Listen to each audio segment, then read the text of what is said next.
Bismillahirrahmanirrahim. Assalamualaikum warahmatullahi wabarakatuh. Alhamdulillahilladzi amara bil ilmi wa rafa'a sya'na ahli wa ja'ala talabahu faridatan ala kulli muslimin wa muslimatin wa ja'ala al-ilma nuran yahdi bihi man yasha'u min ibadihi. Asyhadu an la ilaha illallah wahdahu la syarika lah wa asyhadu anna Muhammadan 'abduhu wa rasuluhu arsalahu bil huda wa dinil haqqi lidhhirahu 'ala dini kullih walau karihal kafirun. Allahumma shalli wa sallim wa barik ala nabiyyina Muhammadin wa ala alihi wa sahbihi ajma'in wa man tabi'ahum bi ihsanin ila yaumiddin. Ayuhal ikhwah, para pendengar yang dimuliakan Allah Subhanahu wa taala. Alhamdulillah, bersyukur kita kepada Allah Subhanahu wa taala karena masih diberikan nikmat akal, hati dan waktu untuk membahas satu topik yang sangat penting bagi pendidikan kita. Hari ini saya ingin mengajak kepada kita semua merenung lebih mendalam, apakah pendidikan gratis adalah hak semua anak ataukah hanya akan menjadi beban bagi negara. Nah, sebuah pertanyaan yang terdengar sederhana, namun jawabannya kompleks, menyentuh sisi hukum, agama, ekonomi, sosial dan masa depan bangsa. Yang pertama, pendidikan dalam konstitusi dan syariat.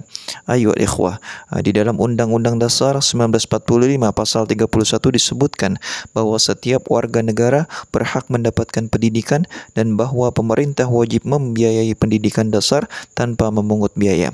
Artinya pendidikan bukanlah kemewahan, bukan pula hadiah dari pemerintah.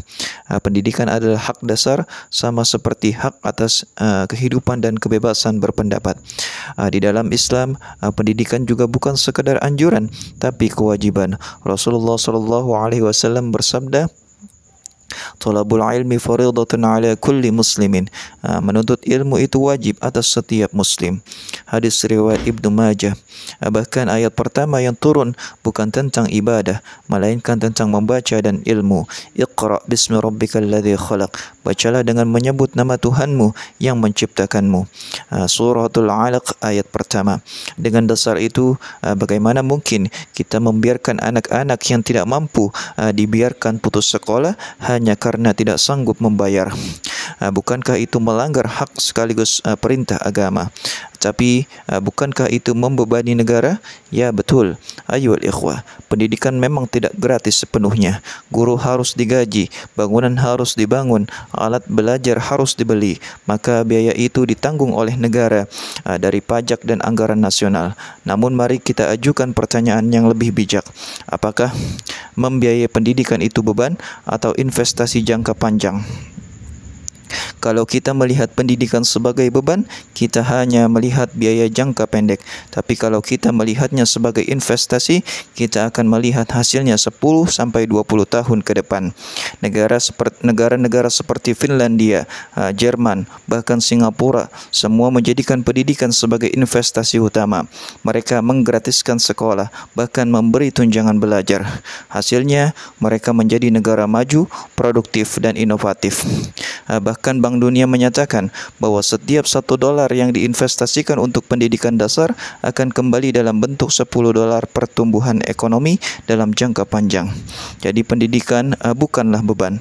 Pendidikan adalah jalan keluar dari beban itu sendiri. Lantas, mengapa pendidikan gratis itu krusial?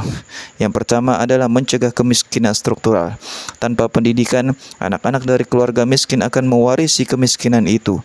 Mereka tidak punya akses naik kelas sosial. Pendidikan adalah jembatan untuk mobilitas sosial. Yang kedua, mengurangi ketimpangan. Pendidikan gratis memberikan peluang yang adil bagi semua anak, bukan hanya mereka lahir dari keluarga mampu. Ini adalah keadilan sosial dalam bentuk nyata. Yang ketiga, menghindari eksploitasi anak. Banyak anak dipaksa bekerja karena orang tuanya tak mampu menyekolahkan mereka. Akibatnya mereka kehilangan masa depan dan kita kehilangan potensi bangsa. Yang keempat, menyiapkan generasi emas. Indonesia sedang memasuki bonus demografi, tapi bonus ini bisa menjadi bencana jika generasinya tidaklah terdidik. Maka pendidikan gratis adalah modal utama untuk menyiapkan SDM yang unggul. Yang selanjutnya, tapi gratis saja tidaklah cukup. Ayuhal ikhwah, kita juga harus jujur bahwa gratis saja tidaklah cukup tanpa kualitas. pendidikan gratis bisa menjadi pendidikan yang kosong. Ada beberapa tantangan yang harus dibenahi.